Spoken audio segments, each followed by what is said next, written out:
All right, gentlemen, listen up because this one's important. One of my goals in having this channel is to help other men, especially the younger ones, by giving them some advice. Advice I wish I had gotten when I was younger. And today I want to share some tips with you when it comes to finances. Look, I am not a financial advisor, and I certainly don't claim to be an expert, not by a long shot. But you know what? I've done okay. I'm a guy who's 61 and who has been semi-retired for the past couple of years. There's nothing special about me, nor are there any secrets to my success. I'm just a regular guy who's been around a while, worked hard, and was able to retire on his own terms.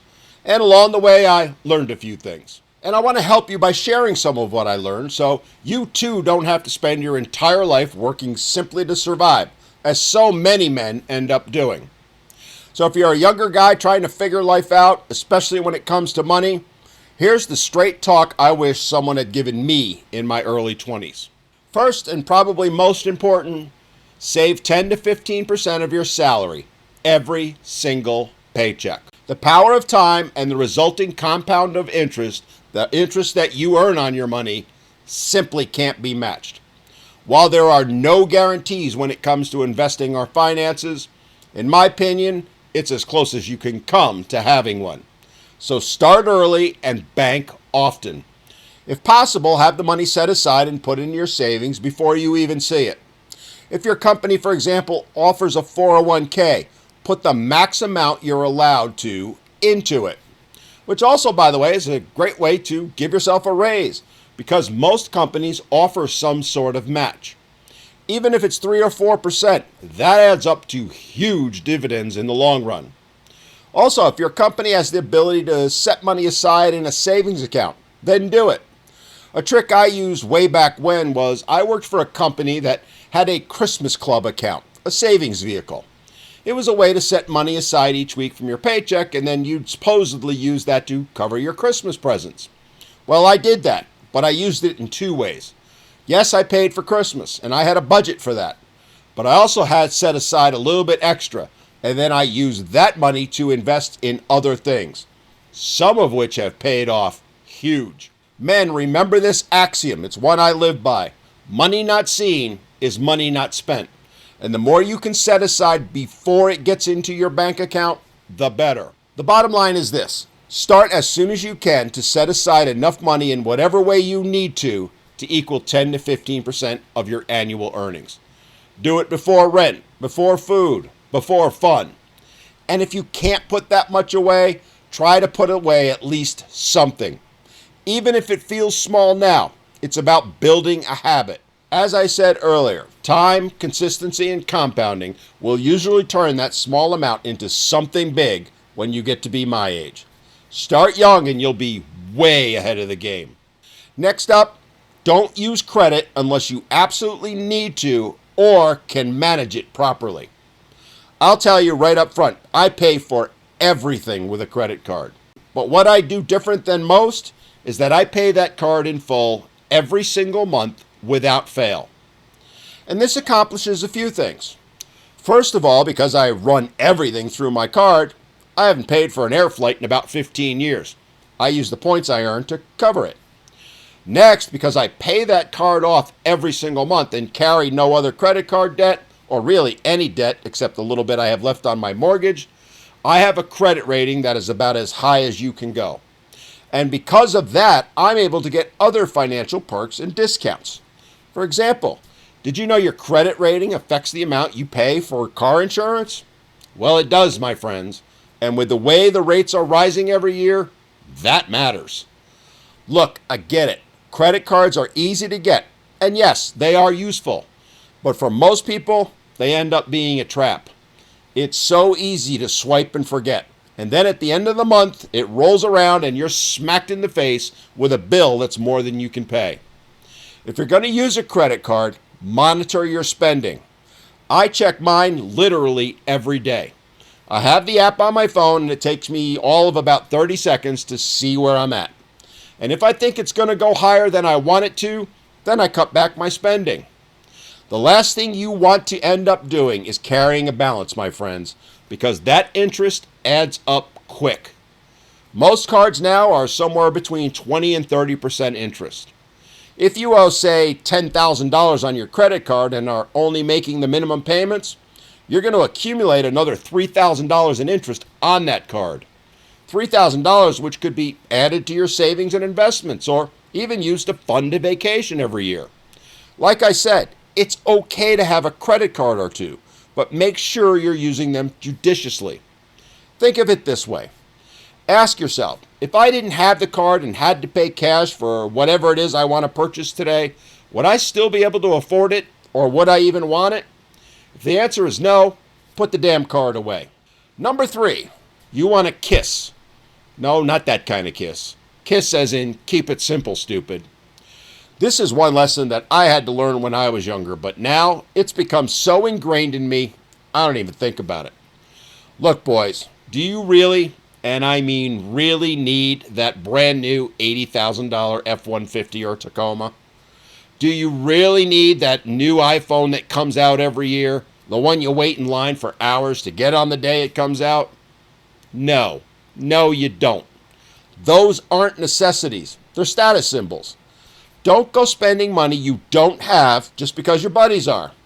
You don't need a fancy car to prove your worth. I've said it many times on this channel. My daily driver is a 14-year-old Dodge Caravan, a mom-mobile. I bought it for $5,000 in 2020, paid cash, and it's still running strong. In fact, it'll probably last me another 5 years. And my total maintenance costs last year were less than the current average monthly car payment, which is almost $750. Now, could I have something newer? Yeah, sure I could. Could I have, say, a Beamer or a Porsche or that brand new F-150 I mentioned earlier? Yeah, I could go get one in a couple of hours. But cars are losing propositions, gents. You're never going to make money on them. You're only going to lose. Most of them, the minute you drive off the lot, you've lost 25% of your money. Right then, right there. And it only goes down. Why waste that money? Why? Because you want to look cool? Because you want a status symbol, one that no one but yourself cares about? Because you want to impress the ladies? Really? Or because you want to drive fast? You know, I always laugh at the guys who say they need a fast car. Why? The speed limit is the speed limit. And going over it in the way those guys do only ends up depreciating the car faster, adds to the maintenance, and oh yeah, probably adds a few speeding tickets along the way too. And then those guys end up with a monthly car insurance bill that's higher than my mortgage. I can think of far better things to do with my money than waste it on my ride. A reliable used car gets you to work, the gym, and home, and you won't have a giant monthly payment straining your wallet. And while I used cars to make my point, the same thing applies to some of the other things, like your cell phone that I mentioned earlier, or computers, or gaming systems, and so on. Yes, it's okay to have a few toys. I'm not saying you have to give them all up. But if you're pouring money into that fishing boat you just had to have, and are instead having to eat instant ramen for dinner every night, my friends, you really need to rethink your priorities. On to number 4, which kind of sort of falls into the last one, but I wanted to separate it and single it out because it is another trap so many guys fall into. Gents, you don't need a McMansion. Look, a lot of guys fall into the trap of thinking they need to level up their living situation, something they need to do constantly. They just got to have that huge house, you know, the one with 5 bedrooms and 6 bathrooms. They just got to have that penthouse apartment that overlooks the water. And in the end, they go bankrupt trying to do it. No, just no. Look, I'll grant that real estate over time usually is a pretty damn good investment. But again, only if you're smart about it. You don't need that $1 million house at 24. Hell, my house right now, the one I'm sitting in as I record this video, is only about 1,100 square feet. In fact, my entire house would fit in a buddy of mine's kitchen and den. But my buddy, well, his mortgage per month is literally 7 times mine. And while he'd love to be able to retire early because we're the same age, he can't. Why? Because he's got to have to cover that mortgage for another 12 or so years. He's going to be working well past 70. And for what? to have a 4,500 square foot house with 5 bathrooms for just him and his wife. One where they haven't even set foot in half those rooms in a month, literally. To me, that's insane. Start with a modest house in a decent area. Don't max out your budget. Fix it up over time and make it your own. And then as your income and savings grows, you can scale up if you need to. But always remember, gents, more space just means more bills and more stress. And if you're renting, don't blow your paycheck trying to live in a rich neighborhood for Instagram likes. No, you don't need to live in the boonies or the hood, but you don't need that penthouse either. Stay humble, stack your money. Number 5 I touched on earlier, but I want to come back to it, which is to open an IRA and max it out every year. Look, I get it. It's not exciting, not flashy, but it works. That's your retirement base, and you need to keep it that way. Don't use it as a slush fund. Don't go drawing anything out of it until you're the 59 and a half that you're required to be in order to withdraw without some sort of penalty. I hate to say this, but so many in my generation did just that. And now, like my other buddy, they're going to be working the rest of their life because they pissed their entire retirement savings away. Max out that IRA and then sit back and let time and compound interest do the heavy lifting. Trust me, your future self will seriously thank you. Number 6 is to look into investing. Now again, I'm not an expert, but having some investments can pay off huge. Not a stock market expert? Guess what? Neither am I.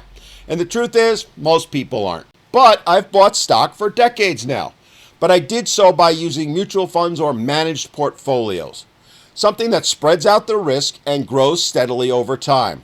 Something that's run by people who actually know what they're supposed to be doing. Yeah, sure, others have made more money than I have. But guess what? There's many more who've lost their shirt because they thought they knew they could do it better. And while it's fun to chase new stuff like crypto, you don't want to sink everything you have into it. When Bitcoin first came out, I bought a couple, and guess what? They sure are worth a lot now. And sure, I could have bought more and probably should have. You could make that argument. But there's also plenty of other crypto coins out there where people lost everything in a matter of hours. Talk to a girl, anyone? Don't chase the new fad. If you've set money aside and want to take a chance with a few pennies, then okay, go ahead. But don't sink your entire future into something that literally could disappear at the snap of a finger. All right, let's get on to the last one, and this is one where you can save huge bucks. Gents, stop playing the dating game. You don't need to blow hundreds of dollars trying to impress some chick you don't even know yet. If you're dropping $150 on every first date, you're not building a connection, you're just providing free entertainment. And really, if a woman expects you to constantly spend big money on her just to keep her attention, she ain't in it for you. She's in it for your wallet. Walk the hell away from her. A real woman will be happy grabbing coffee and having a real conversation for the first date or two. And if she's not, well, she's going to do more to drain your wallet than anything else I've mentioned earlier. Which leads me to the very last thing, and perhaps as important as the first one, which is as you're building your wealth, and once you do, you need to protect it. Trust me, people will come out of the woodwork if they figure out you have money. Once you've got assets, investments, real estate, whatever, consider setting up a trust. Yes, it costs a few bucks. Mine ran about $8,000, but it protects your stuff if anything happens, and it keeps the courts and government the hell out of your business. And it can help your family avoid a mess later on. Oh, and if you end up getting divorced, it can keep her grimy little hands off all that stuff you've accumulated. When you reach the point you're ready, find a good attorney and speak to them to see if a trust is a good idea, and then take their advice. Oh, and since I just thought of this, for the love of God, if you're going to get married, get a freaking prenup drawn up, and then make damn sure you stick to the terms and provisions in it, and the law. All right, gents, that's it. Sum it all up, keep it simple. Live below your means. Invest steadily. Stop trying to impress people who don't give a crap about you. And don't let love or lust drain your bank account. Your money is your freedom. And the earlier you figure it out, the better your life's going to be. Now go get it.